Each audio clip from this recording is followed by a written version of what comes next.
Have you ever wondered how the land of the rising sun came into existence?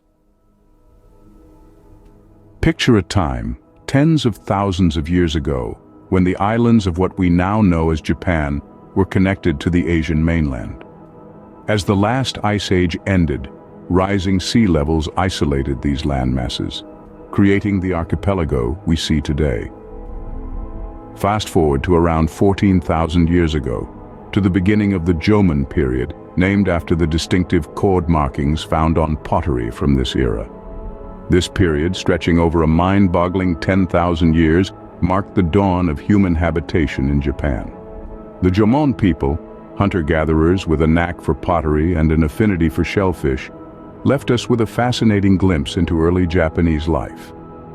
But the Jomon period was more than just pottery and shell mounds. It was a time of significant cultural and technological development. The Jomon people were not just survivors, they were innovators, creating some of the world's oldest known pottery and developing complex ceremonial and burial practices. As the Jomon period transitioned into the Yayoi era around 300 BC, we see the introduction of wet rice farming, metallurgy brought over from Korea and China, and the formation of social classes. This period is also notable for the emergence of the Yamato polity, the first unified state in Japan, laying the groundwork for the imperial lineage that continues to this day. The Yayoi period culminated in the Kofun era, named after the large burial mounds or kofun that characterized this period. This era saw further consolidation of power under the Yamato court, the introduction of Buddhism, and increased contact with mainland Asia, all of which greatly influenced the development of early Japanese culture. And thus, the foundation of the Japanese civilization was laid, setting the stage for the development of its unique culture. So the next time you sip on sake, admire a bonsai tree, or marvel at a piece of ancient pottery, remember the long and intricate journey that brought these elements of Japanese culture into existence. As centuries passed, Japan entered an era of profound transformation. But what sparked this change, one might ask? Well, the classical era of Japan, also known as the Heian period, was a time of significant cultural development. During this period, Japan saw the introduction of Buddhism, which profoundly influenced its culture, art, and philosophy. Buddhism became a dominant force in Japan, with its teachings permeating into every facet of life. It was in this era that the majestic Buddhist temples we associate with Japan began to dot the landscape, their golden roofs glinting in the sunlight, and within their walls, monks chanted sutras, devoting themselves to spiritual enlightenment. But it wasn't just religion that was changing. The Chinese writing system, kanji, made its way to the island nation, forever changing the way the Japanese communicated. With kanji, the Japanese could now record their history, literature, and laws in a permanent form, contributing to the blossoming of their culture. However, the classical era was not only about peaceful cultural evolution. It was also the birthplace of the samurai, the warrior class that would come to define Japan's military and political landscape. Born out of the need for protection in a tumultuous era, these warriors lived by the code of Bushido, the way of the warrior, which emphasized honor, loyalty, and courage. The samurai, with their iconic armor and razor-sharp katanas, were more than just soldiers. They were the embodiment of a new social structure taking root. Initially serving as private security for the noble class, they gradually rose to become a powerful force in their own right, shaping the political, social, and cultural facets of Japan. And so, the classical era, with its blend of spiritual awakening and martial prowess, gave birth to a society that was as beautiful as it was fierce. This era set the precedent for the hierarchical society that would define Japan for centuries to come. It was a time of transformation when the foundations for the Japan we know today were laid. What happens when a nation decides to shut its doors to the outside world? Japan gives us a unique example. Stepping back in time, we find ourselves in the 17th century, a period where Japan decided to adopt a policy of isolation, known as sakoku. This policy was not just a mere whim, but a strategic decision made by the Tokugawa shogunate, the ruling military government of the time, to maintain political stability and cultural integrity. The shogunate was wary of foreign influences, particularly the spread of Christianity, which they feared could destabilize their regime. Now, imagine a country cut off from the world for over 200 years. You might think that progress would stagnate. However, the opposite was true for Japan during this period. This isolation from the rest of the world kindled an internal cultural revolution, a flourishing of arts and literature that had a profound and lasting impact on Japanese society. The performing arts thrived, with traditional forms like kabuki and bunraku puppet theater gaining immense popularity. The visual arts also experienced a renaissance, with ukiyo-e, or pictures of the floating world, becoming a defining feature of this era.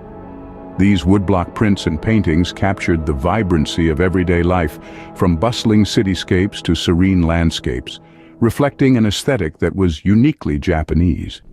Literature, too, bloomed during this period with the creation of many notable works. Haiku, a form of poetry consisting of 17 syllables, became a revered art form encapsulating the beauty and impermanence of nature in its verses. The novel The Tale of Genji, penned in the 11th century, gained renewed interest and is often regarded as the world's first novel. This period of isolation, while limiting Japan's interaction with the outside world, cultivated a rich and distinct culture within. It served as a crucible for Japan's unique cultural identity, one that continues to captivate the world's imagination, even as the country has since opened its doors and integrated with the global community. This period of isolation, while limiting Japan's interaction with the outside world, cultivated a rich and distinct culture within. From isolation to rapid modernization, how did Japan navigate this drastic shift? In the mid-19th century, Japan was a nation of samurai, feudal lords, and an emperor with little real power. The country was largely closed off to the world, a policy that had been in place for over 2 centuries. However, a series of events known as the Meiji Restoration would soon shake Japan to its core and set it on a course towards rapid modernization. The Meiji Restoration, named after Emperor Meiji, who took the throne in 1868, marked a significant turning point in Japanese history. This period saw the downfall of the Tokugawa shogunate, the military government that had ruled Japan since the early 1600s, and the restoration of the emperor's power. The leaders of the Meiji era had a clear vision for Japan: to become a modern, industrialized nation capable of standing shoulder to shoulder with the West.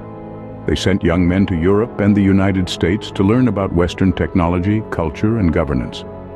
These ideas were then adapted and incorporated into Japanese society, leading to remarkable transformations in education, transportation, and industry.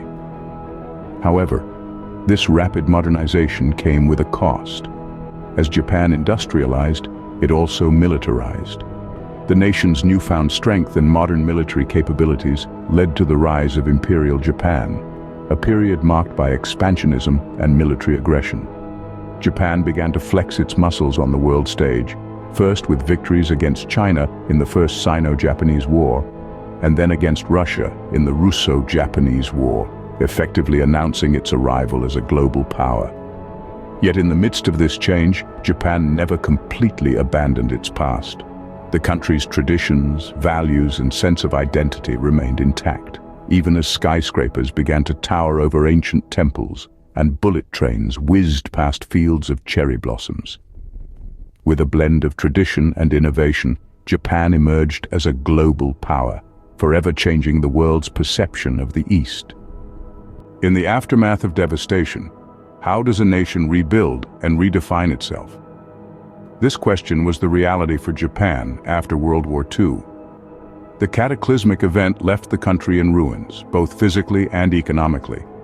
But from the ashes of war, Japan began an impressive recovery, a testament to the resilience and spirit of its people. In the immediate post-war era, Japan faced a daunting task. The nation was occupied by Allied forces led by the United States, which helped to establish a new constitution and democratic government. This period also saw sweeping social reforms, including land redistribution and the expansion of civil liberties.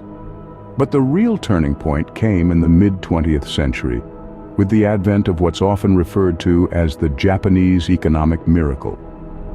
This period of rapid economic growth propelled Japan from a war-torn country to the second largest economy in the world in just a few decades. The foundations of this miracle were the diligent work ethic of its people, strategic government policies, and a strong focus on education and technological innovation. Technology became a cornerstone of Japan's recovery. The nation emerged as a global leader in industries like automotive, electronics, and robotics. Japanese brands like Toyota, Sony, and Panasonic became household names around the world. Today, Japan continues to be a major player on the global stage.